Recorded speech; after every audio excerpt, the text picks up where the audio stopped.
Welcome back. College football has a new champion in a barn burner of a game. Number 2 Alabama came from behind to knock off top-ranked Clemson, the final 45-41. Noah Frank is digital sports editor for WTOP.com, and he joins us now. Welcome back. It's great to have you here. Thanks for having me. If you're into college football, if you like just a close, fun contest, you got your wish last night. The nation's 2 top teams battling it out with almost an embarrassing amount of scoring. Yeah, well, especially late, which I think it maybe is kind of a surprise. You think about Alabama traditionally as being this stalwart defensive team that just shuts other teams down and controls the game and grinds the clock out. And it's not that they didn't have a great running game. It's not that they didn't have everything that you would expect them to have. You saw Derrick Henry, do what he does as the Heisman Trophy winner. 3 touchdowns. They get 158 yards on the ground and like 35, 36 carries, which is just a huge workload for a running back, especially against such a talented team like Clemson.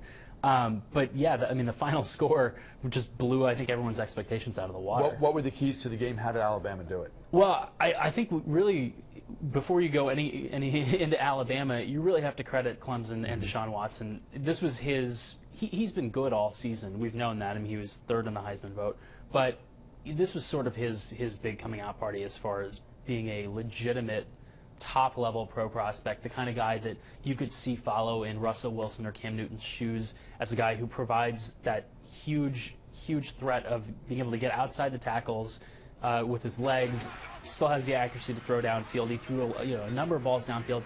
The first touchdown pass that he threw was right on target over the shoulder. He had one that was somehow broken up that was just, ideal placement on a corner route. Classic comparisons to Russell Wilson. Yeah, and I think Cam Newton. You're looking at a guy who, if you can beat the Alabama front 4 and front 7, if you can get outside those tackles, if you can make that, those are the guys you're going to see in the pros. That's the best defense in football, and especially the best frontline defense in football. And so, I don't think you can't take anything away from what he did. And if anything, Clemson might have outplayed Alabama just over the course of this game, but there were 3 huge plays that swung it. He did throw 1 interception, which was key. Alabama scored first.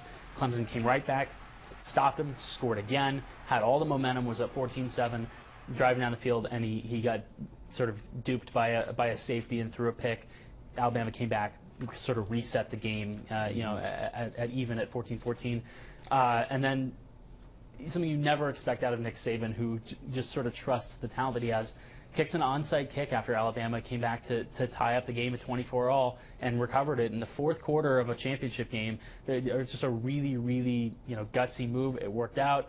Very high risk when you consider giving the opposition the ball close to midfield. Yeah, absolutely. It turned out to be absolutely the right call. And you wonder if it's one of those things that it's a go, no go based on the alignment or what the kicker sees, or did they decide when they broke the huddle, we're doing this? Yeah, and it was it was a style of kick where they sort of try to pop it up that they'd clearly practiced. It was something that was available to them if they needed it, and they needed it. And this turned out to be a dogfight, and probably it comes down to the very, very last second, if not for the fact that after Clemson got back within 4 after kicking a field goal, Alabama returns the ensuing kickoff for a touchdown. That was the first time either team had more than a 7-point lead, was halfway through the 4th quarter on that kickoff return. That sort of just gave them the cushion that was just enough to keep this from coming right down to the wire. In terms of this still relatively new college football playoff arrangement that we have, where the focus,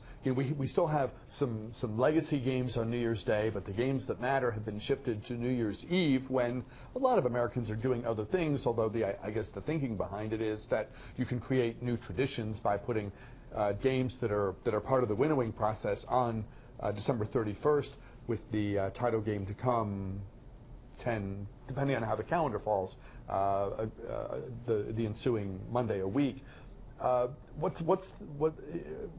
Where is the jury on this arrangement, given that it's still kind of new? Right. Well, this is the first year that we have the New Year's Eve set up, but I think that the college football playoff would like you to believe that this is all about forming a new tradition. I've heard those words spoken and written multiple times among the executives. This has to do with the pre-existing interests. The Rose Bowl owns New Year's Day, and this is about not getting in the way of these games that already have all this money tied into them and television contracts, not making them move their time, not making the Rose Parade move around. Sure. I mean, this really does not have anything to do with the fans, and it's terrible for the fans. I tweeted out yesterday. It was maybe an hour or two before game time. I didn't hear anybody talking. None of my friends were texting me about the game. Like it was so dead. One of my college friends, after I tweeted, said, "Wait, the national title game's tonight?" I know. And which is such a shame because it ended up being such a great game, and you had the two best teams in the country. It ended up being this barn burner. But I feel like they took so much of the wind out of the sails by having it on New Year's Eve. There were record low ratings. I mean, they lost 35% of viewership year over year.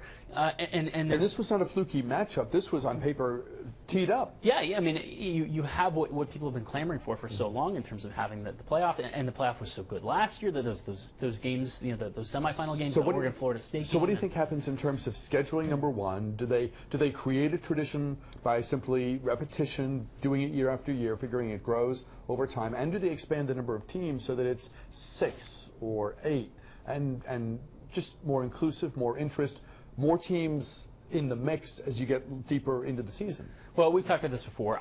8 is the number that makes the most amount of sense. You have 5 power conferences. How can you only have 4 playoff spots? And you have all these other teams that aren't in the power conferences. And if it's going to be dominated by them, what are you even playing for at the end of the day if you can go undefeated and still not make the playoff? If a Houston went undefeated, if a Navy went undefeated, one of those teams this year, they would have maybe made the top 4, but they would have certainly made the top 8. And that's, that if you have 8, you have 5 power conferences, you just take the 5 champions of the 5 power conferences and a team that probably deserved to make it but didn't because they lost one fluky game, which could have been Michigan State maybe this year if let's say that the Nebraska loss was their only loss. The extra 3 spots could open 10 teams to some plausible road to a playoff. It makes every week that much more exciting down the stretch because there's teams that are on the fringe that maybe have a chance to leapfrog their way in. A North Carolina that if they'd beaten Clemson, and they very nearly did, still might not have made the top 4 because they were 10th coming into that last weekend. I think that you have to do that. I think that New Year's Eve makes no sense. Clearly, if the fans as even far as the doing ratings, it again and again and again doesn't create something that doesn't currently exist now. Yeah, just do it. I get that there's NFL considerations and there's you're running into the edge of the playoffs, and depending on kind of how the calendar works. But Saturday is still college's day until that wild card round, until we hit this last weekend. And I don't know why you can't just do it on the Saturday. Just book up the Saturday, have that be your playoff day. It's going to vary year to year, but to do it at a time when there's such an established American tradition of doing other ththings than sitting around watching college football, which dominates all of December and all the way through New Year's Eve. In terms of there being bowl games every day, it doesn't make a whole lot of sense for the fans. We didn't have an opportunity to talk about it yesterday because we were dissecting Washington, Washington's loss to Green Bay in the playoff game.